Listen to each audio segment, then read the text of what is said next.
பிரியமானவர்களே, இயேசு கிறிஸ்துவின் நாமத்தில் உங்களுக்கு என் அன்பின் வாழ்த்துக்கள். எப்படி இருக்கிறீங்க? சந்தோஷமாக இருக்கிறீங்களா? இது மனமகிழ்ச்சியின் நாள் இல்லை, கர்த்தருடைய நாள், ஓய்வு நாள். ஞாயிற்றுக்கிழமை என்பது இப்போது கர்த்தருடைய நாள். அது மனமகிழ்ச்சியின் நாள். தேவனை ஆராதிக்க, துதிக்க, அவருடைய வசனத்தை கேட்க, நாம் ஆராதிப்பதற்கு தேவன் கொடுத்திருக்கிற நாள். அதனால தான் காலையில் ஆராதனைக்கு சென்று கர்த்தருடைய பிரசன்னத்தில் ஆராதித்து வேத வசனத்தை கேட்க இந்த நாட்களை தந்திருக்கிறார். அது மாத்திரமல்ல, சுவிசேஷம் அறிவிப்பதற்கான ஒரு நாள். நிறைய பேர் ஞாயிற்றுக்கிழமையில் மாலையில் சுவிசேஷம் அறிவிக்கிற அந்த ஊழியத்தை செய்வதை அறிந்து நான் கர்த்தரை துதிக்கிறேன். ஆண்டவருடைய பிரசன்னம் வந்துட்டாலே ஒரு பெரிய சந்தோஷம் இல்லை? மன மகிழ்ச்சியாக இருக்கீங்களா? துக்கத்தோடு இருக்கீங்களோ? ஏதோ ஒரு கஷ்டம், ஏதோ ஒரு பிரச்சனை. வாழ்க்கைன்னா பிரச்சனை வரும். வாழ்க்கை என்பது போராட்டமே. ஃபாதர் பெர்க்மான்ஸை அழகாக பாடியிருக்கிறாங்களே, வாழ்க்கை என்பது போராட்டமே. அதான் வேதம் சொல்லுகிறாரு, நமக்கு போராட்டம் உண்டு. அந்த தினமும் வாழ்க்கையில் போராட்டம் காரியங்கள் நமக்கு உண்டு. அதெல்லாம் தாண்டி போகணும். போராட்டம் வந்தால் தான் கிறிஸ்துவ வாழ்க்கை இன்ட்ரெஸ்டிங்காக இருக்கும்.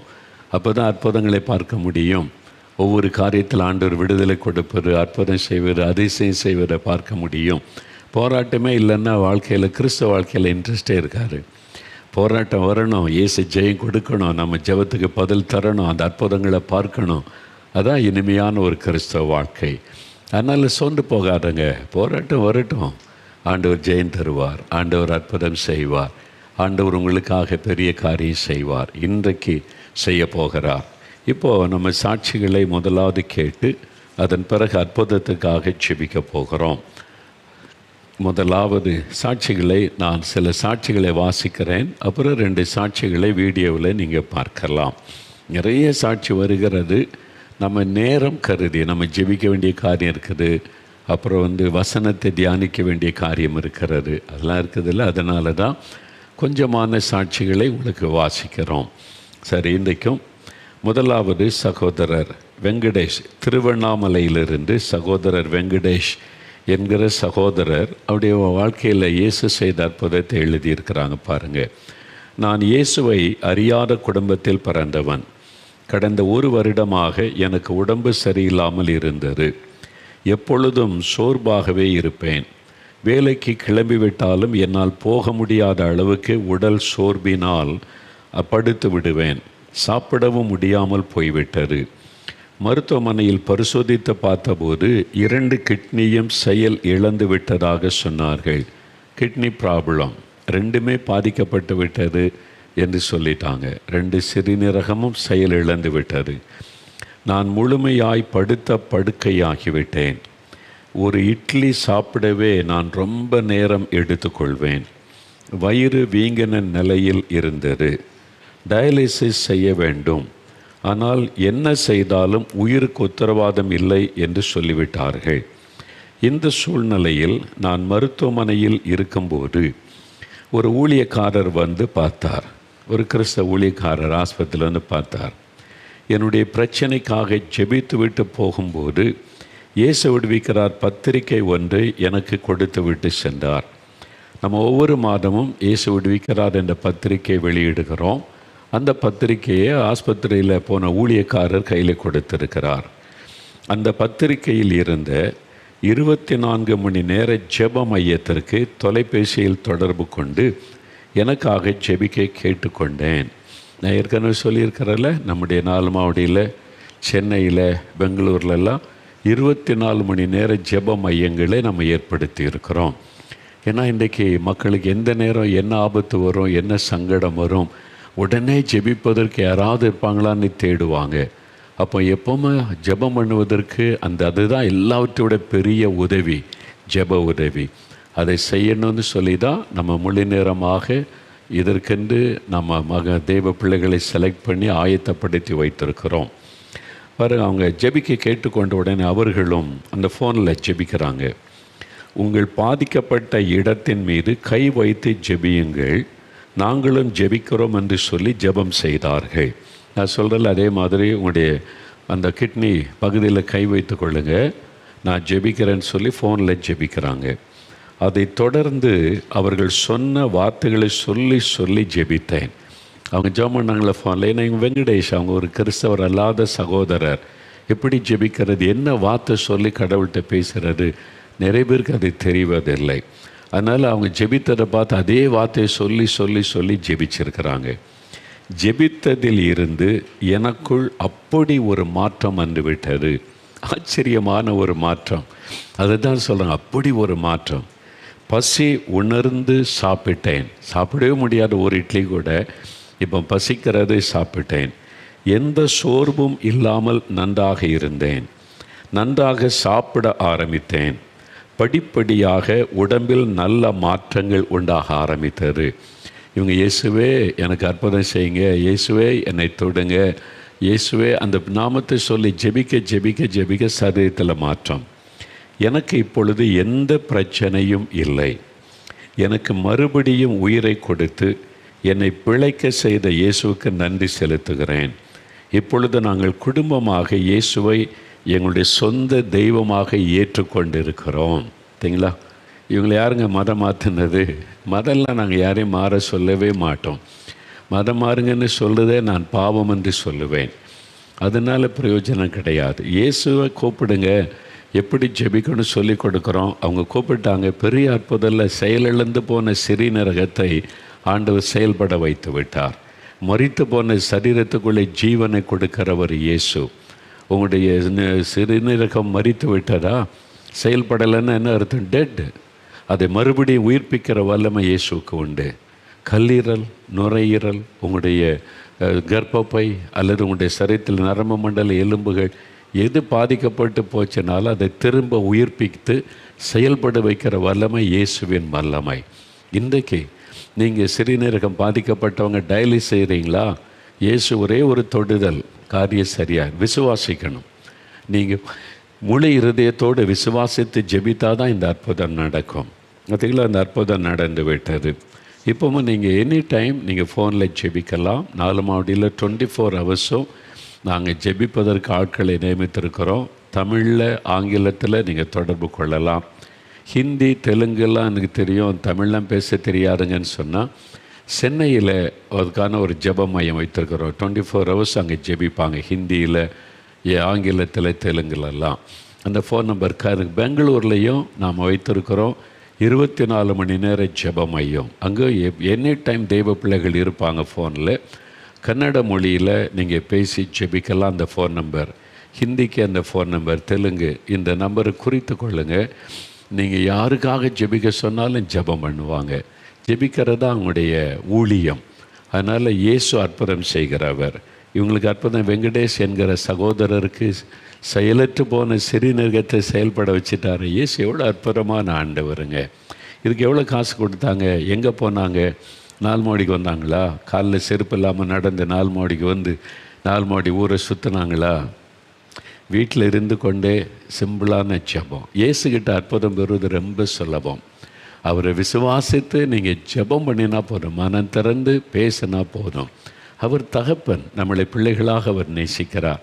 அது மதெல்லாம் பார்க்க மாட்டார். நீங்கள் இயேசுவே எனக்கும் ஒரு அற்புதம் செய்யுங்க, என்ன வெங்கடேஷ் சகோதரருக்கு அற்புதம் செய்திருக்கிறீங்க, அப்போ எனக்கும் ஒரு அற்புதம் செய்யணும். இன்றைக்கி கேட்டு பாருங்கள், இப்போவே உங்களுக்கு ஒரு அற்புதத்தை இயேசு செய்வார். அவர் அவ்வளவு அற்புதமான ஒரு நல்ல ஆண்டவர். ஆண்டவர் உங்கள்கிட்ட வேறு எதுவும் எதிர்பார்க்கல. 2வது பாருங்கள், சகோதரி பிரபா தேனி மாவட்டத்திலிருந்து ஆண்டவர் செய்கிற அற்புதம்லாம் விதவிதமானது. இது ஃபேமிலி மிராக்கிள். இந்த அற்புதத்தை கவனிங்களேன். நான் இயேசுவை அறியாத குடும்பத்தை சார்ந்தவள். இவங்களும் இயேசுவை அறியாதவங்க, கிறிஸ்தவம் கிடையாது. எனக்கு திருமணமாகி 1 வருடம் ஆகிறது. எனக்கும் என் கணவருக்கும் புரிந்து கொள்ளுதலே இல்லாமல் போய்விட்டது. அது அண்டர்ஸ்டாண்டிங் இல்லை. திருமணமான புதுசில் நிறைய குடும்பங்களில் ஏதோ பிரச்சனை. அதனால் எங்களுக்குள் அடிக்கடி சண்டை வந்து நான் தாய் வீட்டுக்கு வந்துவிட்டேன். கணவரை விட்டு வந்துட்டாங்க. என் கணவரை விட்டு பிரிந்து இருந்தபோது இனிய இல்லறம் நிகழ்ச்சியில் ஜோதி அக்கா நாடகத்தை நான் பார்த்தேன்.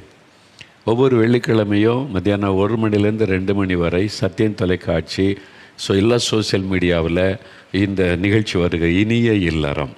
இல்லறம், வீடு, குடும்பம்னா இனிமையாக இருக்கணும். வீட்டில் கணவன், மனைவி, பிள்ளைகள், மாமியார், மருமகள் எல்லாம் மகிழ்ச்சியாக இருக்கிறதுக்கு தான் ஆண்டவர் குடும்பத்தை தந்திருக்கிறார். இந்த குடும்பம் சந்தோஷமாக இருக்கிறது பிசாசுக்கு பிடிக்காது. மிஸ் அண்டர்ஸ்டாண்டிங் உண்டாக்குவான், சண்டையை உண்டாக்குவான், ஒருமனரை கெடுப்பான், முறுமுறுப்பை உண்டாக்குவான். அதை நீங்கள் அறிந்து கொள்ளணும். அப்போ நீங்கள் இயேசுவை தேடினா அவர் வீட்டுக்குள்ளே வந்துட்டு அவருக்கு தான் பிசாசு பயப்படுவான். அவர் தான் பிசாசை ஜெயித்தவர். அதனால தான் அந்த இனிய இல்லற நிகழ்ச்சியை பார்த்துருக்குறாங்க. அதில் ஒரு நாடகம், ஒரு ஃபேமிலியில் என்னென்ன பிரச்சனை வருது, அதுக்கு தீர்வு என்ன என்பதை வசனத்தின்படி அவங்க நடித்து காமிக்கிறாங்க. இந்த நிகழ்ச்சி மூலமாய் என்னுடைய பிரச்சனை எனக்கு புரிந்தது. இதில் நிறைய பேருக்கு புரிதல் இல்லை. அந்த நிகழ்ச்சி, அந்த நாடகம், அதில் சொல்லப்பட்ட வேத வசனத்தின் மூலமாய் என்னுடைய பிரச்சனை எனக்கு புரிந்தது. அதை தொடர்ந்து சகோதரி கொடுத்த செய்தியும் எனக்கு பிரயோஜனமாக இருந்தது. அதில் சகோதரி செல்லராணி அப்பாதுரை அவங்க சாட்சி செய்தி கொடுப்பாங்க. என்னுடைய மனைவி, நம்ம ஊழியத்தில் இருக்கிற நல்ல அனுபவம் உள்ள மூத்த சகோதரிமார்கள் அவங்க பகிர்ந்து கொண்டு ஜெபம் நடத்துவாங்க. அந்த நிகழ்ச்சியை தவறாமல் பாருங்கள். கட்டாயம் வெள்ளிக்கிழமை மத்தியானம் 1 மணிலேருந்து 2 மணி வரை. வருகிற வாரம், அடுத்த வாரம், அதாவது 5ஆம் தேதி, 4ஆம் தேதி வெள்ளிக்கிழமை வருதில்ல, அது 100வது நிகழ்ச்சி. 100வது நிகழ்ச்சி. அப்போ நாடகம் பாருங்கள், 100 வாரம் எடுத்திருக்கிறோம். அது ஆண்டவருடைய செய்தி அதன் மூலமாக சொல்லப்படுகிறது. அதில் சாட்சி இருக்கும், பாடல் இருக்கும், ஜெப நேரம், குடும்பத்துக்கான ஜெப நேரம் இருக்கும், செய்தி இருக்கும், நல்ல ஆலோசனை இருக்கும். உங்களுக்கு ரொம்ப ஆசீர்வாதமாக இருக்குது. குடும்பம் மகிழ்ச்சியாக இருக்கிறது அந்த நிகழ்ச்சி. அது மாதிரி வருகிற வாரம் வெள்ளிக்கிழமை அதில் நானும் அதில் கடைசியில் கொஞ்சம் நேரம் கலந்து கொள்ள போகிறேன். இந்த இனிய இல்லறம்ன்ற நாடகம், ஜோதி அக்கா நாடகம் இருக்குல்ல, அதில் நடித்தவங்கெல்லாம் நேரில் வர போகிறாங்க. வர வெள்ளிக்கிழமை நேரில் நமக்கு ஸ்டுடியோக்கு வர போகிறாங்க. அவங்களுக்கு 100வது நிகழ்ச்சியில் அவங்களுக்கு அதனால் அவங்கள உற்சாகப்படுத்த நினைவு பரிசெல்லாம் வழங்க போகிறோம். நீங்கள் நேரடியாக அவங்கள பார்க்க போகிறீங்க. அப்போது அந்த சகோதரி சொல்கிறாங்க பாருங்கள், அந்த மகள் சொல்கிறாங்க, என் மீது உள்ள தவறை நான் புரிந்து கொண்டேன். என் தவறை நான் திரித்து கொள்ள முடிவெடுத்து, அதான் நல்ல தீர்மானம். யார் ஆண்களாக இருந்தாலும் பெண்களாக இருந்தாலும், ஒரு குடும்பம்னா பெண்கள் மட்டும்தான் தப்பு செய்கிறாங்கன்னு சொல்லிட முடியாது. ஆண்களே சில குறைபாடு இருக்கும், அவங்களுடைய புரிந்து கொள்ளாமை. இந்த மகள் பாருங்கள், என்னை திரித்து கொள்ள முடிவெடுத்தேன். இதுதான் ஆசீர்வாதம். நம்முடைய ஆண்டவர் உணர்த்தும் போது தவறை ஒத்துக்கொண்டு மனம் திரும்பிட்டு ஆசீர்வாதம். என் கணவர் வீட்டுக்கு நான் திரும்பி விட்டேன். இப்பொழுது எந்த பிரச்சனை இல்லாமல் சந்தோஷமாக இருந்து வருகிறேன். 1 வருடமாய் என் கணவரை மட்டுமே நான் குறை சொல்லி என் தவறை உணராமல் இருந்ததை உணர வைத்த உங்கள் நிகழ்ச்சிக்கு நன்றி. நிறைய சமயங்கள் அப்படி தான், நம்ம தவறை உணர மாட்டோம், அவங்க தான் தப்பு பண்ணுறாங்கன்னு மாதிரியே நமக்கு தெரியும். ஆனால் நம்ம உணர்ந்த மனம் திரும்பிட்டாலே ஒரு பெரிய சந்தோஷம் வந்துடும். இது பெரிய அற்புதம் தானே. ஒரு கணவரை விட்டுட்டு சொந்த வீட்டில் பிரிந்திருந்த ஒரு மகளுக்கு ஆண்டவருடைய உள்ளத்தில் பேசி குடும்பத்தை இணைச்சிருக்கிறாரு. இது பெரிய அற்புதம். இன்றைக்கி உங்களுக்கு அந்த மாதிரி ஒரு அற்புதம் தேவை. கணவரை புரிஞ்சு கொள்ளாமல் உட்கார்ந்துருக்கீங்களா? ஒருவேளை உங்கள் அப்பா அம்மா உங்கள் மேலே உள்ள அன்புனால் உங்கள் மேலே சில சமயம் தவறானதை திணிச்சிருவாங்க. அவன் புருஷனெல்லாம் பார்க்காத, அவனுக்கு குழந்தையெல்லாம் அவனுக்கு காட்டாத அப்படிலாம். அது பாவம், அது செஞ்சிடாதங்க. இன்றைக்கி உங்கள் அப்பா அம்மா சொல்லுவார், நல்லதாக தெரியும். நாளைக்கு அவங்களுடைய காலம் முடிஞ்ச பிறகு தான் நீங்கள் பிந்தி உணர்ந்தீங்கன்னா எல்லாமே முடிஞ்சு போயிடும். ஒருத்தருக்கு ஒருத்தர் மன்னித்து விட்டு கொடுத்து வாழ்வது தான் குடும்ப வாழ்க்கை. ஆண்டவர் உங்களோடு பேசுகிறார். நீங்கள் கணவரோடு ஒப்புரவாயிருங்க, மனைவியோடு ஒப்புரவாயிருங்க. மனைவியை தள்ளாதங்க, கணவரை விட்டு பிரியாதங்க. எல்லா மனுஷர்கிட்ட குறை இருக்குது. உங்கள் அப்பா அம்மாக்கிட்ட குறை இல்லைன்னு நினைக்கிறீங்களா? 100% பெர்ஃபெக்டாக இருக்காங்களா? உங்கள் அப்பா அம்மாவே தப்பு பண்ணலை? நீங்கள் அதெல்லாம் மன்னிச்சுட்டு தானே இருக்கீங்க. ஏன் உங்கள் கணவரை மன்னிக்கக்கூடாது, மனைவியை மன்னிக்கக்கூடாது? மன்னிச்சு போய் சேர்ந்துருங்க. இன்றைக்கி அப்பா அம்மா சொல்கிறது சரியாக தெரியும், நாளைக்கு நீங்கள் வருத்தப்படும் போது உங்களுடைய வாழ்க்கை முடிஞ்சு போயிருக்கும். உடனே தீர்மானம் எடுங்க. பிரிஞ்சு இருக்கவே கூடாது. ஆண்டு சொல்ல, உடனே போய் கணவரோட ஒப்புரவாயிருங்க, போய் மனைவியோட ஒப்புரவாயிருங்க. உங்கள் அப்பா அம்மா சொல்கிறாங்கன்னு கேட்டுட்டு உங்களுடைய வாழ்க்கையை கெடுத்து கொள்ளாதுங்க. ஆண்டவர் என்ன சொல்கிறான்னு கேளுங்க. அப்பா அம்மா சொல்லுவதை விட முக்கியம் இயேசு என்ன சொல்லுகிறார் என்பது. அவர் தான் உங்களுடைய வாழ்க்கையில் கடைசி வரை கூட இருக்க முடியும். அதனால் தயவு செய்து இந்த மகள் பார்த்திங்களா, நல்ல ஒரு தீர்மானம் எடுத்து சந்தோஷமாக இருக்காங்கல்ல, இதாங்க ஆண்டவர் கொடுக்குற ஆசீர்வாதம். தயவு செய்து இதை மனதில் கொள்ளுங்க. மூன்றாவது ஒரு சாட்சி பாருங்கள். சகோதரர் பாலகிருஷ்ணன், நாகப்பட்டினத்திலிருந்து சகோதரர் பாலகிருஷ்ணன், இவங்களுக்கு ஒரு அற்புதம் நடந்திருக்கு பாருங்களேன். கடந்த ஒரு வருடமாக என்னுடைய 2 கைகளின் மோதிர விரல்களை மடக்க முடியாது. ஒரு விரலுக்கு பேரே மோதிர விரல். இது இந்த விரல் நினைக்கிறேன். ஏன்னா இந்த விரல் தான், 2வது விரல் தான் மோதிர விரல் நினைக்கிறேன். நான் மோதிரெல்லாம் போடுறது இல்லையா, அதனால் தெரிகிறது இல்லை. எனக்கு போட்டாங்க மேரேஜ் டைமில். என்னுடைய மனைவி வீட்டிலேருந்து கூட எனக்கு மோதிரம் போட்டாங்க, செயின்லாம் போட்டாங்க. அது மருமகனுக்கு செயின் போடுவான் பார்த்துருக்கீங்களா, அது மாதிரிலாம். நான் முடிஞ்சவொன்னே அந்த கழட்டி என் ஒய்ஃப் கையிலே கொடுத்துட்டேன், நீ வச்சுக்க அப்படின்னு சொல்லி. நான் போடுறதில்லை, செயினும் போடுறேன், எனக்கு அதில் விருப்பம் இல்லை. அது மாதிரி அது மோதிரமும் போடுறது இல்லை. ஆனால் இந்த விரலை மடக்க முடியலையா அவங்களுக்கு, 2 கையிலையுமே. அப்போது ஏதோ நரம்பு பாதிப்பு, 2 விரலுமே மறக்க முடியலை. ஒரு வருடமாக அந்த பிரச்சனை. விரலை மடக்க முடியாததால் எனக்கு பல சிரமங்கள் ஏற்பட்டது. ஒரு சின்ன பொருளை கூட சரியாக தூக்க முடியாது. துணி மாற்றவும் கையில் உணவை எடுத்து சாப்பிடவும் கூட என்னால் முடியாமல் போனது. ரொம்ப கஷ்டம். அந்த விரலை மடக்க முடியலன்னா எப்படி சாப்பிட முடியும்ல? யோசித்து பாருங்கள். ஒரு வருஷமாக அந்த பிரச்சனை. ஸ்பூன் வைத்து தான் சாப்பிடுவேன். அது கற்பனை பண்ணி பாருங்கள். இந்த விரல் மடக்க முடியாது, ஸ்பூனை வச்சு இப்படி தான் அவருடைய லைஃப். நான் உங்களுடைய ஜெபிக்கலாமாக நிகழ்ச்சியை பார்க்க ஆரம்பித்தேன். அதில் நீங்கள் வாசிக்கும் சாட்சிகளை கேட்டு எனக்குள் விசுவாசம் வந்தது. இயேசுவின் மேலே ஒரு நம்பிக்கை, விசுவாசம். அப்போது இது உங்களுக்கெல்லாம் அற்புதம் நடந்திருக்கிற, அப்போ இயேசு எனக்கும் அற்புதம் செய்வார். நான் ஜெபம் செய்தால் இயேசு எனக்கும் அற்புதம் செய்வார் என்ற விசுவாசத்தோட கடந்த ஜூன் மாதம் நான் ஜெபம் செய்தேன். இதாங்க, அவ்வளோதான். இயேசுக்கிட்ட அற்புதம் பெறதுக்கு வேறு ஒன்றுமே இல்லை. நானும் இயேசுக்கிட்ட ஜெபித்தா எனக்கும் இயேசு அற்புதம் செய்வார், அவ்வளோதான் விசுவாசம். இந்த விசுவாசம் இருந்தால் போதும். அப்படி தான் அவங்க ஜூன் மாதம் ஜெபித்தாங்க. என்னுடைய ஜெபத்தை கேட்டு இயேசு எனக்கும் அற்புதம் செய்தார். இப்பொழுது என்னால் விரல்களை மடக்க முடிகிறது, என்னுடைய வேலைகளை என்னால் செய்து கொள்ள முடிகிறது. எனக்கு அற்புதம் செய்த இயேசுவை நான் அதிகமாக நேசித்து மகிழ்கிறேன். இயேசு மகிழ்ச்சி உண்டாக்குகிற ஒரு ஆண்டவர். பாலகிருஷ்ணன் என்கிற ஐயாவுக்கு பாருங்கள், மடக்க முடியாமல் ஒரு வருஷமாக 2 கையிலும் விரல் மடக்க முடியாமல் இருந்தது. யார் ஜெபம் பண்ணாங்க? மோகன்லால் ஜெபிச்சாரா? ஊழிக்காரன் ஜெபிச்சாங்களா? அவங்க என்ன சொல்ல, நான் ஜெபித்தேன், ஏன் ஜெபத்தை கேட்டு எனக்கு சுகம் கொடுத்துட்டாருங்க. அதுதாங்க கடவுள், அதுதாங்க ஆண்டவர் இயேசு. உங்கள் ஜெபத்தை கேட்பார். எனக்கு ஜெபிக்க தெரியாத, பேச தெரியும்ல. ஒருத்தர்கிட்ட பேசுகிறீங்கல்ல, இப்போ என்னை பார்த்து என்ன சொல்லுங்கள், ஐயா எனக்கு விரல் மடக்க முடியல, ஜெபம் பண்ணுங்கன்றீங்களா? அவ்வளோதான் ஜெபம், அவ்வளோதான். நீங்கள் கண்ணை மூடுங்க, இயேசுவை கண்பனால் நிறுத்துங்க.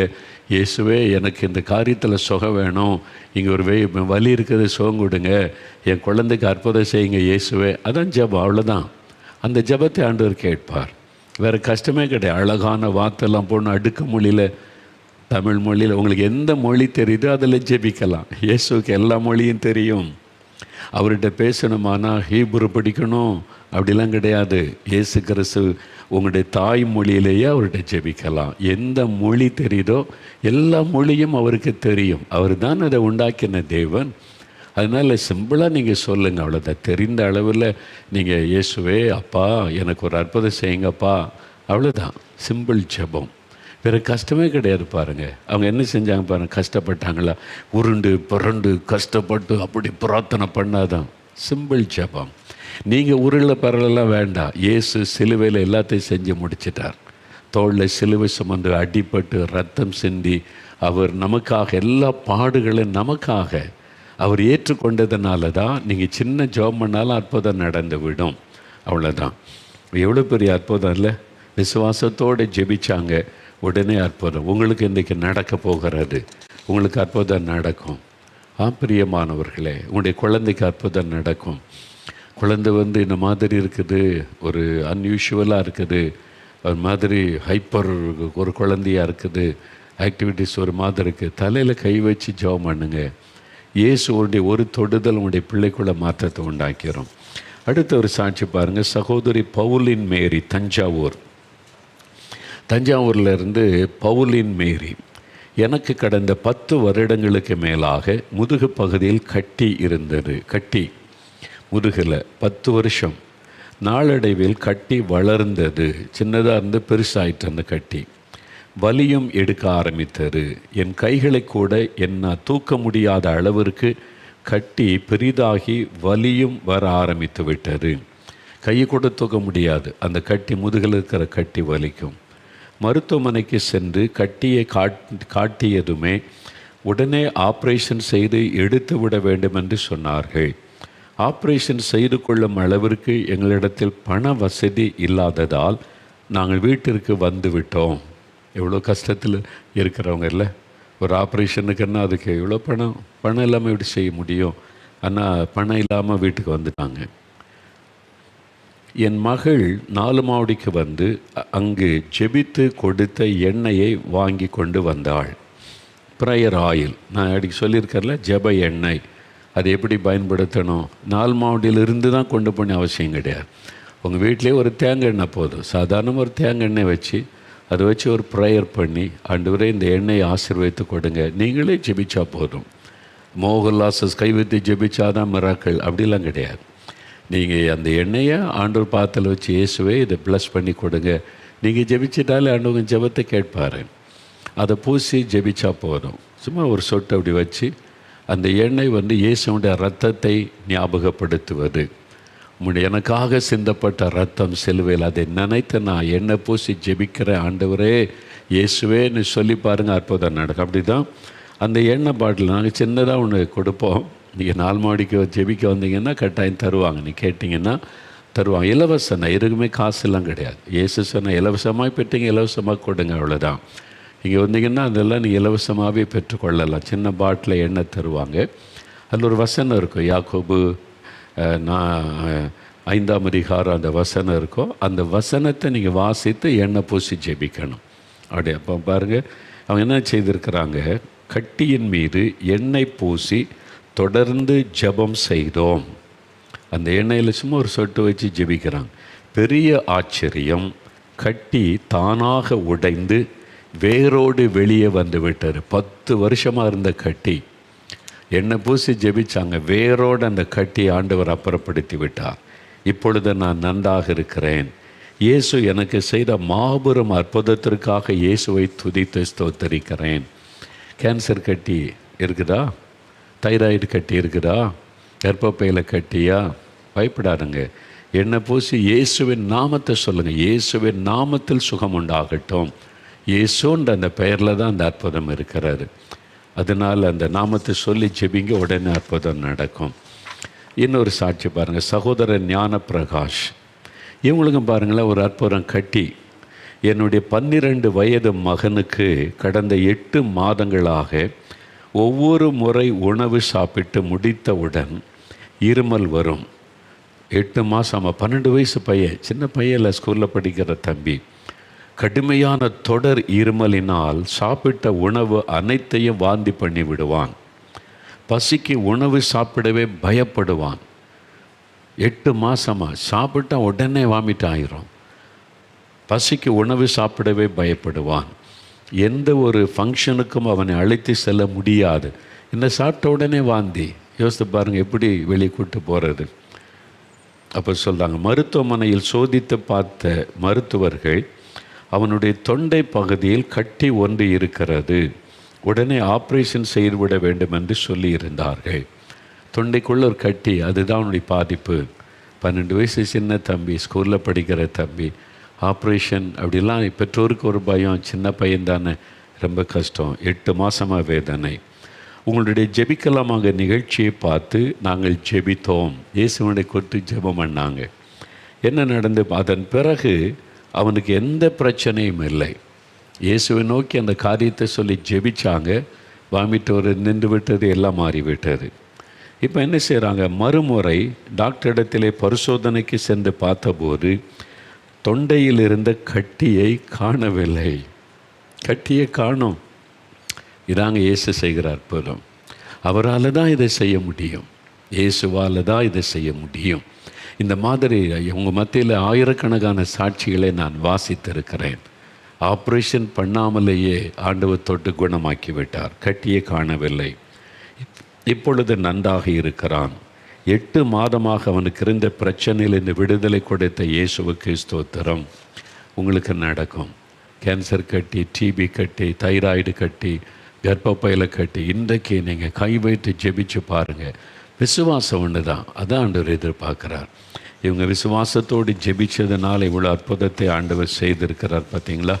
இப்போ 2 சாட்சி நீங்கள் வீடியோவில் பார்க்க போகிறீங்க. ஒன்று சகோதரி அன்னாள், சென்னையிலிருந்து அவங்க ஒரு சாட்சி சொல்லியிருக்காங்க. நல்லா கவனித்து பாருங்கள். இதே மாதிரி பிரச்சனை உள்ளவங்களுக்கு இன்றைக்கி அற்புதம் நடக்க போகிறாரு. அன்னாள் சென்னையிலிருந்து அவங்க என்ன சாட்சி சொல்கிறாங்கன்னு பாருங்கள். 5 வருஷமாக நரம்பு பிரச்சனை, 2 நரம்பு உரசுறதுனால உண்டாகிற வலி, ஆப்ரேஷன் பண்ணி அதை பிரித்து வைக்கணும்னு சொல்கிறாங்க. இது மருத்துவர்கள் இருக்கிறத சொல்லுவாங்க. அவங்க நமக்கு சுகத்துக்காக பிரயாசப்படுவாங்க. யாரும் சும்மா விளையாட்டுக்கெல்லாம் டாக்டர் சொல்ல மாட்டாங்க. சீரியஸாக நம்ம மேலே அன்புனால தான் அவங்க சொல்கிறாங்க, அவங்களுக்கு எப்படியாவது சுகம் கிடைக்கணும்னு. ஆனால் அவங்கள ஆப்ரேஷனுக்கு பயம், அவங்களுக்கு நரம்பு சம்மந்தப்பட்டதில்லை. ஆனால் 5 வருஷம் வலி, சாப்பிட முடியாது, எவ்வளோ கஷ்டப்பட்டுருக்காங்கள, அழுதுகிட்டே இருந்திருக்கிறாங்க. ஜெபிக்கும்போது ஜெபிக்கிறாங்க. நரம்பு பிரச்சனை உள்ளவங்களுக்காக ஜெபிக்கும்போது ஜெபிச்சாங்க. ஆண்டவர் தொட்டுட்டார். சில சமயம் அப்படி இம்மீடியட்டாக டக்குன்னு ஒரு மாற்றம் வந்துடும். சில சமயம் ஆண்டவர் தொட்டு விடுவார், அப்படியே டக்குன்னு அது குறைந்து வியாதி மறைந்துடும். அதே மாதிரி 4-5 நாளைக்குள்ளே அந்த வலி கம்ப்ளீட்டாக மறைந்து ஆண்டவர் தொட்டதை உணர்ந்தாங்க, சுகமாகிறதை உணர்ந்தாங்க. ஏன்னா தொடர்ந்து அவங்க ஜெபிக்கணும், அதெல்லாம் ஆண்டவருடைய எதிர்பார்ப்பு. ஆண்டவரை துதிக்கணும், ஜெபிக்கணும். சின்ன சின்ன மாற்றத்துக்கு நீங்கள் துதித்து ஜெபிக்க ஆண்டவர் ஆச்சரியமாக பூரண சுகம் தருவார். அதுக்கு தான் சில சமயத்தில் சிலருக்கு தேவன் அப்படி செய்வது உண்டு. ஆனால் அற்புதமான சுகம் பார்த்தீங்களா, ஆப்ரேஷனே வேண்டாம், இப்போ பூரண சுகம் ஆண்டவர் கொடுத்துட்டார். எவ்வளோ சந்தோஷமாக இருக்காங்க. இன்றைக்கி ஏதோ ஒரு வியாதினால் நீங்கள் துக்கத்தோடு இருக்கலாம், இன்றைக்கி இயேசு உங்களுக்கு அற்புதம் செய்ய போகிறார். இன்னொரு சாட்சி பாருங்களேன், இது ஒரு அவுட்ஸ்டாண்டிங் மிராக்கிள். இது நான் பார்த்தபோது எனக்கே ரொம்ப ஆச்சரியமாக இருந்தது. சகோதரி ஜெயமாலினி, நாகர்கோயில். அது பாருங்கள், டெத் பெட்டு, மரண படுக்கையை கர்த்தர் மாற்றி இருக்கிறார். கேன்சர் வந்தால் 4th ஸ்டேஜ்னு சொல்லுவாங்க. 1st, 2nd, 3rd, 4th ஸ்டேஜ்னா டாக்டர்ஸே முடிந்தது அவ்வளோதான் சொல்லுவாங்கல்ல. ஆனால் 4th ஸ்டேஜ் அப்படின்னு ஏசிக்கிட்ட போனால் 1, 2, 3, 4th ஸ்டேஜ் வந்துட்டு நான் என்ன பண்ண முடியும், இனி என்னால் சுகமாக்க முடியாதுன்னு இயேசு சொல்லுவாரா? 5th ஸ்டேஜ் 10th ஸ்டேஜ்னால இயேசுவால் குணமாக்க முடியும். நீங்கள் விசுவாசித்த அற்புதம் நடக்கும். இவங்களுக்கு என்ன நடந்தது? அற்புதம் இல்லை, medical miracle. 4th stage doctor சொல்லிட்டாங்க, இனி அவ்வளோதான், ஒன்றும் செய்ய முடியாது. அதுதான் மருத்துவம், இனி ஒன்றும் செய்ய முடியாதுன்ற ஒரு சூழ்நிலை. முகமெல்லாம் கட்டி, முகரூபமே மாறிவிட்டார். பார்த்தீங்களா, அந்த ஃபோட்டோவில் பார்த்தீங்க. அவங்க அவங்க சொந்தக்காரங்க, அவங்க இயேசுவை அறிந்தவங்க, அயர்லாந்திலேருந்து அவங்க கூட்டிகிட்டு வந்திருக்காங்க 4 மாடி தேவனுடைய கூடாரத்திற்கு. நான் பார்க்கவே இல்லை அவங்கள. நீங்கள் 4 மாடிக்கு வரீங்க, ஜெப கூடாரத்துக்கு வரீங்கன்னா மோகன்லாஸை பார்க்கணுன்னு வராதுங்க, இயேசுவை நான் பார்க்கணுன்னு வாங்க.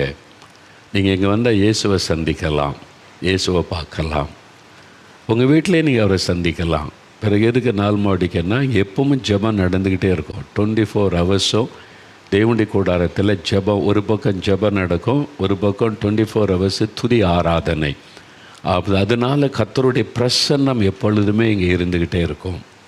ஒரு நாளைக்கு 2 முறை இங்கே ஹீலிங் சர்வீஸ் இருக்கிறாரு, சுகமளிக்கிற கூட்டம் இருக்கிறாரு. காலையில் 11 மணிலேருந்து 12:30, மாலையில் 4லேருந்து 6 வரைக்கும் தினமும் 2 நேரம் ஹீலிங் சர்வீஸ், சுகமளிக்கிற கூட்டம். 2க்குமே ஜனங்க வர்றாங்க. வியாதியஸ்தர்கள், பிசாசுக்கட்டில் இருக்கவங்க வர்றாங்க, பாவத்திலிருந்து விடுதலை பெற வருவாங்க. 2 முறை சுவிசேஷம் அறிவிக்கப்பட்டு ஜெபிக்கிட்டு நிறைய பேருக்கு இயேசு அற்புதம் செய்கிறார். யாராவது ஒருத்தர் பிரசங்கம் பண்ணுவாங்க, யாராவது ஒருவர் ஜெபிப்பாங்க. ஒரு குறிப்பிட்ட ஆள் தானே கிடையாது. எங்கள் ஊழியத்தில் நிறைய பிரசங்கமாக இருக்காங்க. இயேசுடைய ஊழியத்தில் ஒவ்வொரு நாளும் 2 கூட்டம்னு ஒரு மாதத்துக்கு 60 கூட்டம் ஹீலிங் மீட்டிங் மட்டுமே நடக்கிறது. 60 பேர் பிரசங்கம் பண்ணுவாங்க. எங்கள் ஊழியத்தில் நிறைய சகோதர சகோதரிகள். நான் எல்லாரையும் பயன்படுத்தணும்னு ஆண்டவர் சொன்னார். நான் சொன்னேன், எல்லாரையும் ஆண்டவர் பயன்படுத்தணும், மோகன்லாஸஸ் மட்டும் வரல. நீங்கள் பிரசங்கம் பண்ணுங்கள், ஜெபம் பண்ணுங்கள். பார்த்தீங்களா, ஒரு சகோதரி எண்ணெய் பூசி ஜெபிச்சாங்க, அற்புதம் நடந்துட்டு. மோகன்லாஸை ஜெபிக்கலை. அங்கே உள்ள ஒரு சகோதரி. எல்லாரையும் ஆண்டவர் பயன்படுத்துகிறார். இங்கே வந்தீங்கன்னா நீங்கள் அதை பார்க்க முடியும். அப்போ இவங்களுக்கு அற்புதம் செய்தார்ல, கேன்சர் வியாதியை சுகமாக்கி இருக்கிறார், கிட்னியை சுகமாக்கி இருக்கிறார், நரம்பு மண்டலத்தை தொட்டு சுகமாக்கி இருக்கிறார், குடும்பத்தை ஒன்றாக இணைத்திருக்கிறார். எவ்வளோ பெரிய அற்புதங்கள் இயேசு செய்கிறார்ல. இன்றைக்கும் நாங்கள் இங்கே சொல்கிறது வாசிக்கிறதுல கொஞ்சம், எங்களுக்கு வரக்கூடிய சாட்சிகள் நிறையா. அப்போ உங்களுக்கு இன்றைக்கு அற்புதம் செய்வார். உங்களுக்கு ஒரு அற்புதம் தேவை இருக்குல்ல, உங்கள் குடும்பத்தில் உள்ள சமாதான கேடுகள் மாறணும், ஒரு ஐக்கியம் வரணும். குடும்பத்தில் யாரோ ஒருத்தர் வியாதிப்பட்டு இருக்கிறாங்க, சிலர் பாவக்கட்டில் இருப்பாங்க, விடுதலை வேணும், சுகம் வேணும், அற்புதம் நடக்கணும்ல. நீங்கள் ஜெபிச்சா இயேசு அற்புதம் செய்வார். இப்போ ஒரு 5 நிமிடம் டைம் உங்களுக்கான நேரம். நீங்கள் இயேசு கிறிஸ்து நம்முடைய பாவங்கள், சாபங்கள், வியாதிகள், வேதனைகள் எல்லாத்தையும் சிலுவையில் சுமந்துட்டார். அதுக்கு தான் அவருடைய கையில் ஆணி அடிக்கப்பட தன் கைகளை ஒப்பு கொடுத்தார், கால்களை ஒப்பு கொடுத்தார். அவருடைய இயேசு கிறிஸ்துவின் ரத்தம் சகல பாவங்களை நீக்கி நம்மை சுத்திகரிக்கும். அவருடைய இரத்தத்தினால் பாவ சாபத்திலிருந்து விடுதலை. அதனால் நீங்கள் அதை விசுவாசித்து இயேசுவே இவங்களுக்கெல்லாம் அற்புதம் செய்தீங்க, எனக்கும் செய்யுங்க. இந்த கேன்சர் வியாதி உங்கள் வீட்டில் யாரோ கேன்சரில் படுத்திருக்கிறாங்க, நீங்கள் கை வைத்து ஜெபம் பண்ணுங்க. அல்லது தேங்காய் எண்ணெய் இருந்தால் அந்த எண்ணெயை பூசி இயேசுவின் ரத்தம் ஜெயம், இயேசுவின் ரத்தத்தின் வல்லமை தொடட்டும், இயேசுவே தொடுங்க நீங்கள் சொல்லி ஜெபிச்சு பாருங்கள். சிலுவையில் இயேசு சிந்தின ரத்தத்தை நீங்கள் நினைத்து விசுவாசித்து ஜெபிக்கிறத ஆண்டவர் கனப்படுத்துவார். இன்றைக்கு அற்புதம் நடக்கும். பிள்ளைகள் சுகமாகணும், பிள்ளைகள் மேலே கை வைங்க. குழந்தைகள் பிறவிலேயே பாதிப்பு, தலையில் கை வைங்க, முடியும். நீங்கள் விசுவாசித்தா இயேசு அற்புதம் செய்வார். நரம்பு மண்டலம் பாதிக்கப்பட்டது தான் ஜெபிங்க. கிட்னி எங்கே பாதிப்பு, கண்ணில் பாதிப்பு, காதில், கிட்னியில் பாதிப்பு, கை வைங்க. கட்டியை மறை செய்திருக்க 2 சாட்சி இருக்குது. அதனால் இயேசு இப்போவே உங்களுடைய சரீரத்தில் கட்டியை மறைய பண்ணுவார். கேன்சர் கட்டியை மறைய பண்ணிட்டாரே, ரூபமே மாறி இருந்த ஆண்டவர் எப்படி அழகாக மாற்றி விட்டார்ல. விசுவாசிங்க. இப்போ ஒரு 5 நிமிடம் ஜெபம் நீங்கள் தான் ஜெபிக்கணும். நீங்கள் முடிந்தால் முழங்கால் படியிட்டு கொள்ளுங்கள். முழங்கால் படியிட்டெல்லாம் பழக்கம் இல்லைன்னா பரவாயில்ல, உட்காந்து கூட ஜெபிக்கலாம். ஆனால் விசுவாசித்து ஜெபிக்கணும். கண்களை மூடி நீங்கள் ஒருமனமாக இயேசுவை நினைத்து ஜெபிக்கணும். அந்த இருதயம் இயேசுவோடு இணையணும். அவரை மனசில் தெளிவாக நினைத்து ஜெபிக்கணும். அப்போ தான் அற்புதத்தை பெற்றுக்கொள்ள முடியும். அது மாதிரி இப்போ ஜெபிக்க போகிறீங்க. வியாதி உள்ள இடத்துல கை வைங்க, ஜெபம் பண்ணுங்க. ஜெபம் கண்களை மூடுங்க. இயேசுவே இவ்வளோ அற்புதம் செய்திருக்கிறீங்க, அதற்காக ஸ்தோத்திரம். நீர் அற்புதங்களின் தேவன், கேன்சர் வியாதியை குணமாக்கின தேவனுக்கு ஸ்தோத்திரம். கட்டியை மறைய பண்ணின இயேசுவுக்கு ஸ்தோத்திரம். கிட்னியை செயலற்று போன கிட்னியை செயல்பட வைத்த இயேசுவுக்கு ஸ்தோத்திரம். சரீரத்தில் இந்த கட்டிகளை மறைய பண்ணின இயேசுவுக்கு ஸ்தோத்திரம். உடைந்து போன குடும்பத்தை ஒன்றாக இணைத்து சமாதானத்தை கொடுத்த இயேசுவுக்கு ஸ்தோத்திரம். இயேசுவை இதே மாதிரி அற்புதம் எனக்கு எங்கள் வீட்டில் இப்போ நடக்கணும் அப்படின்னு ஜெபிக்கிற மக்களை பாரும் ஆண்டவரே. ஜெபிங்க. இப்போ வாய் திறந்து எனக்கும் ஒரு அற்புதம் செய்யுங்க. இயேசுவே என்னை தொடுங்க, என் குழந்தையை தொடுங்க, என் கணவரை தொடுங்க, எங்கள் அம்மாவை தொடுங்கப்பா. ஆண்டவரே இந்த கேன்சர் வியாதியை எடுத்து போட்டுருங்க. அந்த தாயாருக்கு சுகம் கொடுத்தீங்களே, மரணப்படுக்கையை மாற்றினீங்களே, இப்போ இந்த மரணப்படுக்கை மாறணும். ஆஸ்பத்திரியிலிருந்து ஜெபிக்கிறீங்கல்ல ஆண்டவர், இப்போ ஆஸ்பத்திரிக்குள் அவர் வருவார், அவரே வந்து தொடுவார். இயேசுவே நீ கூப்பிடுங்க. இயேசுவே அற்புதம் செய்யுங்க. இயேசுவின் நாமத்தில் அற்புதம் நடக்கட்டும். இயேசுவே நீங்கள் வந்து தொடுங்கன்னு சொல்லுங்கள். உள்ள ரூமில் அனுமதிக்கலை, ஐசி யூனிட்டில் இருக்காங்க, நீங்கள் போக முடியாது, இயேசு போக முடியும். இயேசுவே நீங்கள் போய் தொடுங்கன்னு சொல்லுங்கள். இயேசுவின் குழந்தையை தொடுங்க. இந்த மரணக்கட்டுகள் மாறட்டும். ஒரு அற்புத சுகம் எலும்பில் நரம்பில் உண்டாகட்டும், இருதயத்தில் சுகம், லங்ஸில் சுகம், லிவரில் சுகம் உண்டாகட்டும், கிட்னி சுகம் அடையட்டும், கர்ப்பப்பையில் சுகம் வரட்டும், கட்டிகள் மறைந்து போகட்டும், ஆஸ்துமா வியாதி விலகட்டும், நரம்பு மண்டலத்தில் சுகம் வரட்டும், எலும்புகளில் சுகம் வரட்டும், எலும்புகள் அந்த வலிகளெல்லாம் மாறட்டும், உடைந்து போன எலும்புகள் ஒன்றாக இணைக்கப்படட்டும். ஆண்டவரே விபத்தினால் நொறுங்கி போன எலும்புகள் புது எலும்பாக மாறட்டும். செபிங்க. என் கண் புது கண்ணாக மாறட்டும் இயேசுவின் நாமத்தில். இயேசுவின் நாமத்தை சொல்லுங்க. இயேசுவின் நாமத்தில் இந்த அற்புதம் நடக்கட்டும். இயேசுவே தொடுங்க. இயேசுவே விடுதலை கொடுங்க. இயேசுவே அற்புதம் செய்யுங்க. இயேசுவே வேலைக்கு வழி திறந்து கொடுங்க. இயேசுவே குடும்பத்தில் சமாதானம் உண்டாகணும். இந்த முறுமுறுப்புகள் பிரிவினைகள் விலகட்டும். ஒரு அன்பு ஐக்கியம் குடும்பத்துக்குள்ளே வரட்டும். அந்த அற்புதம் செய்யுங்க. உடைந்து கிடக்கிற இடிந்து கிடக்கிற பிள்ளைகளுடைய வாழ்க்கை கட்டி எழுப்பப்படட்டும். ஜெபம் பண்ணுங்க. என் வியாபாரத்தை ஆசீர்வதிங்க, வருமானத்தை ஆசீர்வதிங்க, படிப்பை பிள்ளைகளுக்கு ஆசீர்வதிங்க, பிள்ளைகளை பாதுகாத்து கொள்ளுங்க ஆண்டவரே. ஜெபிங்க ஜெபிங்க. என்ன தேவையோ ஜெபம் பண்ணுங்க. வியாதிப்பட்ட குழந்தைகள் மேலே கை வைத்து ஜெபிங்க. என் பிள்ளைக்கு படிப்பே வரமாட்டேங்குது, ஞானமே இல்லைன்னு சொன்ன தலையில் கை வைத்து இயேசுவின் நாமத்தில் என் குழந்தைக்கு ஞானம் கொடுங்க. படிப்பில் உற்சாகம் கொடுத்து இன்று முதல் படிப்பில் ஆசீர்வதிங்க. நிறைய பேர் இப்போ ஜெபிக்கிறீங்க. உங்களுடைய குழந்தைகளின் நீ படிப்பில் ஒரு மாற்றத்தை பார்க்க போகிறீங்க. இனி ஆர்வமாய் படிப்பாங்க. இனி ஞாபக சக்தி பிள்ளைகளுக்கு உண்டாகும்.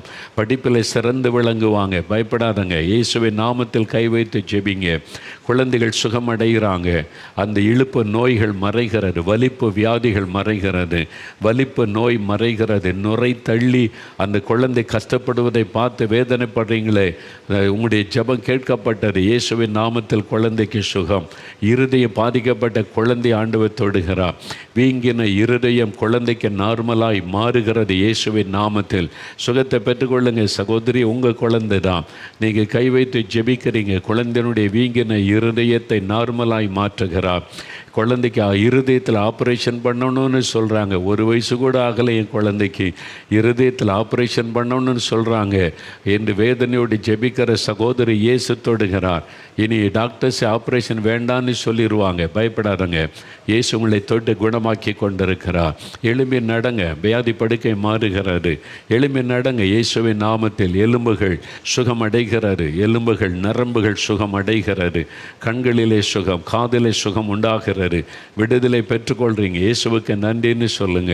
இயேசுவே உமக்கு ஸ்தோத்திரம். எனக்கு அற்புதம் செய்கிற இயேசுவுக்கு ஸ்தோத்திரம். எங்கள் குடும்பத்தில் அற்புதம் செய்கிற இயேசுவுக்கு ஸ்தோத்திரம். இயேசுவே உமக்கு நன்றி சொல்லுங்க. அப்படியே வலதுகரம் வைத்துங்க. இயேசுவே உமக்கு நன்றி, உமக்கு ஸ்தோத்திரம். நீங்கள் சொல்ல சொல்ல சொல்ல அற்புதம் நடந்து கொண்டு இருக்கிறது.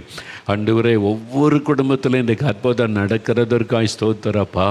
ஒவ்வொரு வீட்டுக்குள்ளும் நீங்கள் பிரசன்னம் ஆயிட்டீங்கப்பா. நன்றி ஆண்டவரே, நன்றி. சில ஊழியக்காரர்கள் வியாதியில் வேதனைப்படுகிறீங்க.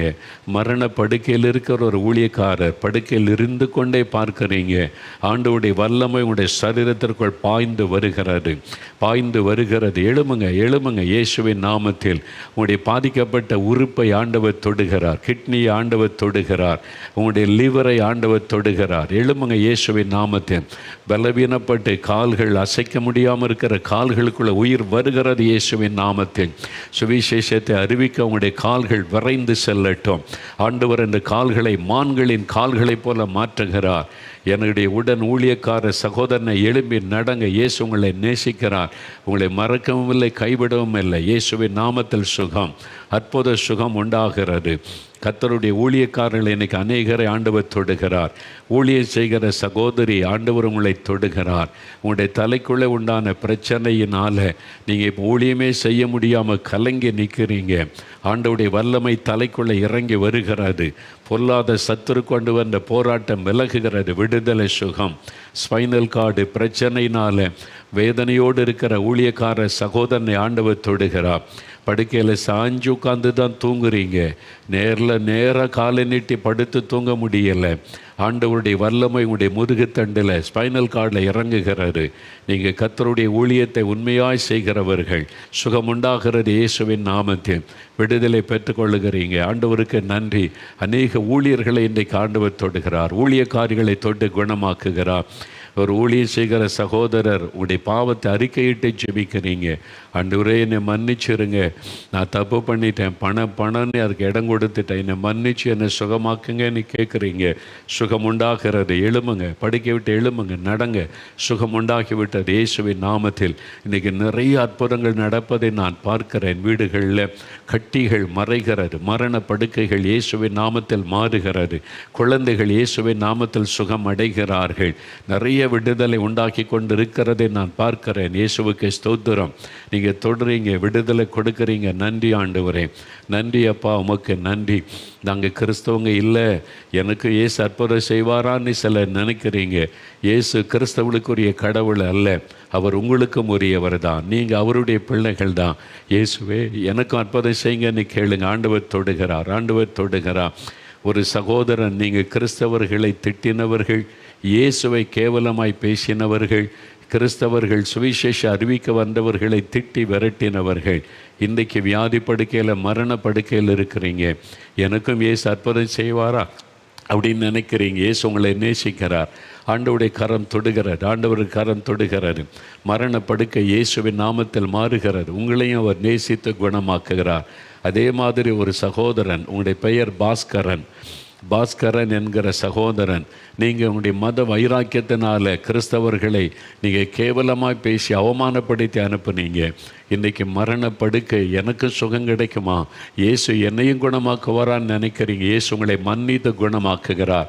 இயேசுவின் நாமத்தில் சுகம், மரணக்கட்டு மாறுகிறது. அந்த மரண போராட்டத்தை கொண்டு வந்த ஆவி உங்களுடைய விட்டு விலகுவதை நான் பார்க்கிறேன். சுகம் உண்டாகிறது. இப்போ எழும்பி உட்காருங்க. இப்போ உங்களால் முடியும். இயேசுவின் நாமத்தில் சுகத்தை பெற்றுக்கொள்கிறீங்க. இயேசுவுக்கு நன்றின்னு சொல்லுங்கள். நன்றி ஆண்டவரே, உமக்கு ஸ்தோத்திரம். இயேசுவே ஸ்தோத்திரம்னு சொல்லுங்கள். போகிறேன். இயேசுவே உமக்கு ஸ்தோத்திரம். Thank you Lord. உமக்கு நன்றி, உமக்கு நன்றி, உமக்கு நன்றி ஆண்டவரே, உமக்கு நன்றி. தேங்க்யூ லார்ட், உமக்கு நன்றி. மணிகண்டன் என்கிற சகோதரன், நீ ஒரு வாலிப தம்பி. மற்றவங்க உன்னை தூண்டி விட்டதுனால நீ கிறிஸ்தவர்களுக்கு விரோதமாய் சில காரியங்களை செய்தாய். மற்றவங்க உன்னை பயன்படுத்தி கொண்டாங்க. ஆனால் இன்றைக்கு வியாதிப்பட்டு படுக்கையில் இருக்கிற அவங்களெல்லாம் உன்னை மறந்துட்டாங்க. யாரும் உன்னை தேடி வரலை. ஆனால் இயேசு வந்திருக்கிறார். இயேசுவே நீ கூப்பிடும் மகனை, இன்றைக்கு உனக்கு விடுதலை, உன்னுடைய மரணக்கட்டு மாறுகிறது. இயேசுவின் நாமத்தில் உனக்கு விடுதலை உண்டாகிறாரு. இயேசுவே ஸ்தோத்திரம்னு சொல்லு. ஆண்டவருடைய கரம் தொடுகிறது. தகப்பனே நன்றி. இன்றைக்கி நிறைய பேருக்கு அற்புதம் நடப்பதை என்னால் பார்க்க முடிகிறது. அநேக வீடுகளுக்குள் ஆண்டவருடைய வல்லமை இறங்குகிறது. இயேசுடைய பிரசன்னம் பலமாய் இறங்குகிறது. கட்டுகள் அறுக்கப்படுகிறது. நிறைய குழந்தைகளை இயேசு தொட்டு குணமாக்குவதை நான் பார்க்கிறேன். இயேசுவின் நாமத்தில் விடுதலை. உங்கள் குழந்தைக்கு சுகம், உங்களுடைய குழந்தைக்கு சுகம். இயேசுடைய நாமத்தில் உங்களுடைய குழந்தைக்கு சுகம் உண்டாகிறது. உங்களுடைய ஜெபம் கேட்கப்பட்டது. கலைச்செல்வி உங்களுடைய குழந்தைக்கு ஆண்டவர் சுகம் கொடுத்து விட்டார். உங்களுடைய கண்ணீரை இயேசு கண்டார். இயேசுவுக்கு ஸ்தோத்திரம்னு சொல்லுங்கள். இயேசுவே உமக்கு நன்றி, அற்புதம் செய்துட்டீங்களே, ஸ்தோத்திரம்னு சொல்லுங்கள். போதும். ஆண்டவருடைய கரம் தொட்டு விட்டது. ஆண்டவருக்கு நன்றின்னு சொல்லுங்கள். Thank you Lord. உமக்கு நன்றி, உமக்கு நன்றி, உமக்கு நன்றி ஆண்டவரே, உமக்கு நன்றி. இயேசுவே ஸ்தோத்திரன்னு சொல்லுங்கள். இயேசுவே ஸ்தோத்திரம். தகப்பனே, நீர் எவ்வளவு நல்ல தேவன். ஒவ்வொருவருக்கு அற்புதம் செய்துட்டீங்க. நீ கொடுத்த விடுதலை சுகத்திற்காக ஸ்தோத்திரம். ஒவ்வொரு வீட்டிலும் நீர் உம்மை வெளிப்படுத்தி அற்புதம் செய்துட்டீங்கப்பா. உம்முடைய இயேசுக்கே மகிமை செலுத்துகிறோம். இயேசுவே ஸ்தோத்திரம். இயேசுவின் நாமத்தில் ஜெபிக்கிறோம் பிதாவே. ஆமேன், ஆமேன். ஆண்டவர் நிறைய அற்புதம் இன்றைக்கி நடந்திருப்பதை தெளிவாக என் ஆவிலே நான் பார்க்கிறேன். நிறைய பேர் எழுமி நடங்க, அவ்வளோதான், சுகமாயிட்டீங்க. இயேசுவே ஸ்தோத்திரம்னு சொல்லுங்கள். சந்தோஷமாக அவரை துதிங்க. இந்த நாளில் இந்த அற்புத மாற்றத்தை நீங்கள் பார்க்குறீங்க. இப்போவே மாற்றம் வந்துவிட்டது. இயேசுவுக்கு ஸ்தோத்திரம். சரி,